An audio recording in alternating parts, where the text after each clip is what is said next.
I'm Roger Baker, Executive Director of the Stratfor Center for Applied Geopolitics at RANE, a global center of excellence for geopolitical intelligence and analysis. Learn how you can put geopolitics to work for your organization at ranenetwork.com.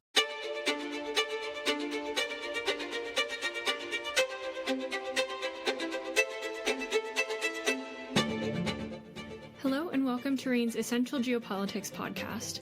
As global powers debate how to stabilize Gaza after months of war, Indonesia is quietly positioning itself as a potential peacekeeper and humanitarian bridge between the Muslim world and the West.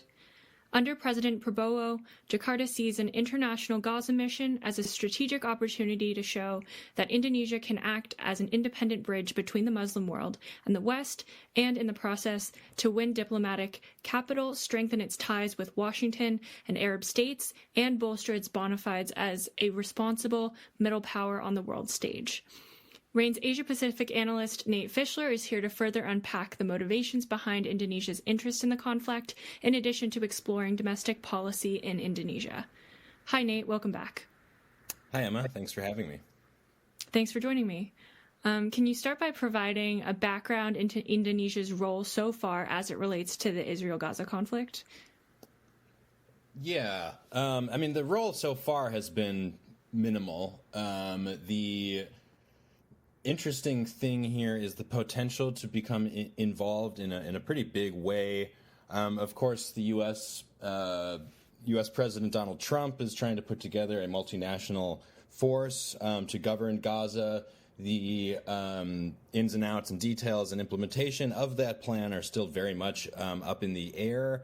I know that there has been at least a draft proposal with the UN Security Council to actualize this aspired multinational peacekeeping force, and if that materializes, Indonesia is a strong candidate to provide troops for that mission, which would be branded, primarily a humanitarian mission in order to help stabilize Gaza. And for several weeks already, the Indonesians have announced that they have 20,000 soldiers on standby, ready to deploy for this mission. There are caveats, though. First of all, in order for Indonesia to participate, they've conditioned it on this being a UN-sponsored initiative rather than just at the behest of the United States or the behest of Israel or any single country. And so, therefore, if the UN Security Council does not pass a resolution on this matter, that drastically reduces the likelihood that Indonesia plays a significant role there. But assuming that, and this is a big assumption, but assuming that it happens, we can probably expect Indonesia to participate. Do you mind explaining a little bit further why Indonesia is so interested in getting involved in the conflict? Sure. There are some diplomatic gains, some economic gains. There are various interests for Indonesia that would be served by facilitating a stabilization of Gaza and participating in that process. One of the things that the Indonesians want is to establish itself on the global stage. It's a rising power. It's the fourth most populous country on Earth, the third largest democracy, and of course the world's largest Muslim country. And therefore, there are several vectors in which Indonesia would like to, first of all, enhance its role. So think about like the G20. It's the only Southeast Asian country in the G20. It also has aspirations and in some senses is a leader in the broader Muslim world. So along both of those axes, Indonesia is interested in bolstering its own role and is potentially, uniquely perhaps positioned to bridge those two worlds. So it's a way to raise Indonesia's profile. It's a way to exhibit leadership in the Muslim world, and it's a way to build bridges with the West. And all of this is sort of designed in a way where Indonesia does not appear subservient to the United States, where it follows its own longstanding foreign policy doctrine of non-alignment with major powers that dates back to the Cold War. And so that speaks also a little bit to some of the constraints here. Indonesia, from its own perspective, does not want to be seen as doing the bidding of the United States or any Western power, or acting in a way that is contrary to the aspirations of a Palestinian state. So the Indonesia has also conditioned its participation on some sort of progress on the two-state solution, or at least not an abandonment of it in the Israel-Palestine context. That's another sort of complicating factor here. But if Indonesia can both provide humanitarian assistance and render influence on itself that way, while appearing to move the ball forward, if you will, on Palestinian statehood, that could potentially earn it a lot of goodwill in the broader Muslim world, and it fits into Donald Trump's plan. So it would ingratiate, if all goes well, in the best case scenario, it would ingratiate Indonesia with both the Muslim world and the U.S. and the West writ large. And this speaks to a couple other aspirations. Namely, Indonesia would like to get into the OECD, sort of a club of the world's richest countries. And in order to do that, it probably needs to normalize relations with Israel, which is an OECD member, and ascension to that grouping would require the consent of all the members. So Indonesia has a very delicate political and socio-political tightrope to walk in that respect, because the political and broader geopolitical drivers to normalize relations with Israel are quite strong, but there's also the social dynamics where the Indonesian public is overwhelmingly supportive of the Palestinian cause. Israel is not popular by any stretch of the imagination among the voting public in Indonesia. So it's looking for ways to sort of thread that needle, try to reach its political and geopolitical goals and diplomatic goals in the broader world without, while minimizing the political risk at home that would come from moves like that. So, yeah, I hope that answers your question. It definitely does. Can you, I guess, paint the picture of what Indonesian relations looked like with Israel before October 7th, 2023? Yeah, so for many years, the relationship has been a quiet one, a quiet cooperation. So as I alluded to just now, there are very heavy sort of social and political constraints on open collaboration with the Israelis in Indonesia, but Jakarta, Indonesia has purchased weapon systems from Israel, has had a very limited technology relationship, and that's sort of that's another thing that they're after here, is sort of tapping into the Israeli tech know-how. The defense sector, because we'll get to later, that's another priority for the Indonesian president, is to modernize the armed forces. And Israeli defense systems would be useful for that. So there's a long history here of I like to liken it to playing footsie with one another.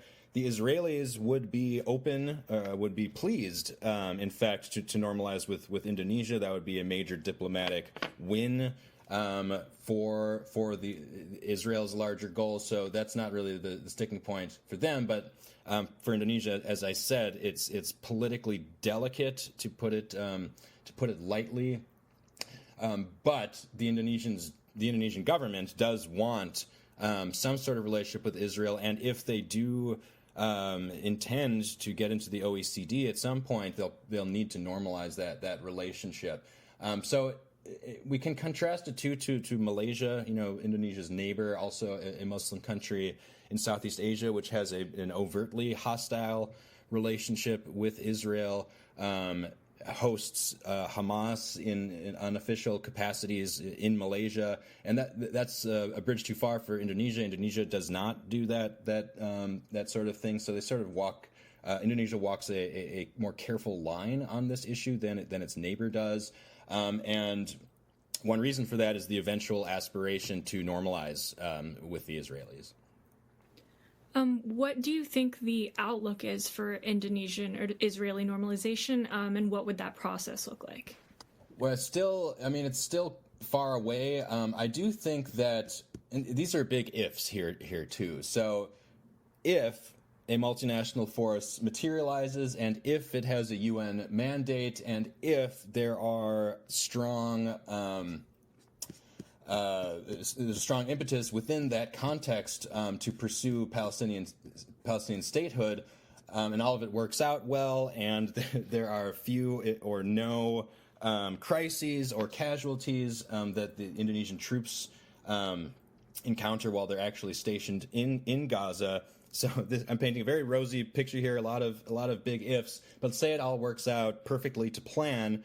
That would move Indonesia closer to normalization with Israel. But again, the sentiment among voters makes it a difficult proposition for any Indonesian president or any Indonesian government, regardless of anything else. I mean, Subianto, the Prabowo, the current president, has reiterated that Indonesia would be willing to normalize with Israel if there's a Palestinian state. And there were some stronger indications before October 7th that they were moving in that direction too, but that seems to have been derailed by the whole regional war that has transpired there since then. So it's still a cloudy path. I do think that eventual normalization will happen. The trouble in forecasting that is the when and how. But the maneuvering by the Indonesian government in this context, they do it sort of quietly, try to do it with a bit of finesse and sensitivity to the political sentiments around it do indicate that is a trajectory that they kind of need to be on, for the OECD, if nothing else. So it's not a clear path, and it's not an easy forecast to make by any means. But they do take baby steps here and there. They do play footsie with one another. They've both expressed interest in normalization. And so kind of, if, again, a huge if here, but if the Gaza situation is settled with any sort of satisfaction in the Muslim world and more broadly, that would speak toward normalization or be a step toward it. If we could shift the conversation a little bit, what are the major constraints and defining factors at play for domestic policy in Indonesia? Right. Yeah. Well, touch on that a little bit. So, first of all, Indonesia cannot be seen to be subservient to the West or to the Israelis. It must be in a position where it can tout its own independent action, its own foreign policy doctrine that emphasizes that's a core pillar of the Indonesian foreign policy philosophy is agency and the ability to act on its own without being coerced or without being subservient to any larger power. So it has to be able to paint it that way on the diplomatic scene, for its voters. And there would also have to be some sort of sell to the Indonesian public that tightening relations with Israel would be good for the country. I mean, there is some openness to that in Indonesia, but again, it's very delicate given the very strong support for the Palestinian cause, and there's antipathy before the war with Hamas, and the Israel's reputation in Indonesia has only gotten much worse since then. So it's an even harder sell now than it was, in 2023. So the biggest practical constraint there is the public sentiment against Israel. It would expose the president or any government that would pursue normalization to some pretty heavy political risks at home. That said, the opposition in the Indonesian parliament is very small. The president and his coalition have a dominant majority, something between 70 and 80% of seats. So that actually speaks well to the ability to not be pressured by the opposition in order to make a big decision like this. So it might actually be a good time for Indonesia in this context to move forward with that, because President Prabowo is so dominant in the domestic Indonesian political context. Can you elaborate on the trend of militarization within both the Indonesian government and the economy? Yeah, and that's another tie-in with President Prabowo Subianto's basic governing philosophy and the actions he's taken since coming into office. So there's a broader militarization push under him. A few laws were scrapped or amended that had previously barred active duty military and even former military from serving in civilian ministerial roles, and also as the heads of state-owned enterprises and a larger role in the economy. A lot of those important blocks or bans on such things have largely been lifted in the past year or so, and we've seen a trickle of both active duty and retired military officers taking over key ministries, as well as take on a larger role in the economy, mostly with state-owned enterprises being appointed the heads or high levels of seniority within state-owned enterprises. The purpose of this is multifold, but one of them is it ties in with the flagship policy of the president, which is a massive food security program. So that he actually has the Indonesian army cultivating agricultural land, so farming, processing, distributing food all over the archipelago of Indonesia in order to realize this vision. But there's also a fairly substantial centralization of power happening under him, and it's worth mentioning that Subianto himself is a former general, a military man himself. That's where he draws his power base from, and there are some internal rivalries and dynamics that also drive this phenomenon, because since that's where he draws his power from, his rivals draw their power from elsewhere. So empowering the military helps Subianto broadly in his political aspirations. And this mission to Gaza, potentially, to try to tie it back in here, would be an opportunity for the Indonesian armed forces to showcase their abilities and to boost their credibility, particularly if it goes well. And it's worth saying also that if it didn't go well, if the Indonesian military had to engage with Palestinian militants, that's a recipe for disaster. But assuming that doesn't happen, it is an opportunity to bolster the bona fides of the Indonesian armed forces. It's also worth mentioning he intends to raise defense spending something between 30 and 40% over the next year or two. So there's a massive militarization push underway. The military as an institution is becoming more and more important in various critical economic sectors and in the actual day-to-day governance, both of local jurisdictions and at the central government level in Jakarta. So these things do tie in together. In the domestic context, this is cause for worry for a lot of, let's say, advocates of democracy in Indonesia who fear sort of democratic backsliding in the country owing to this. But the larger role of the military is also a key tool in the broader picture we've been talking about with respect to Indonesia's goals of boosting its own profile, gaining diplomatic capital, being taken more seriously as an emerging power and a middle power, and a regional power in Southeast Asia, with influence that spans into the broader Muslim world. So try to put a cap on it there. Well, thank you, Nate. Really appreciate you coming on and sharing your insights. All right. Thank you, Emma.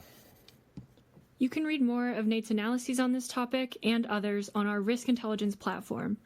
You can also sign up to receive our complimentary Risk News and Analysis Digest Risk Book.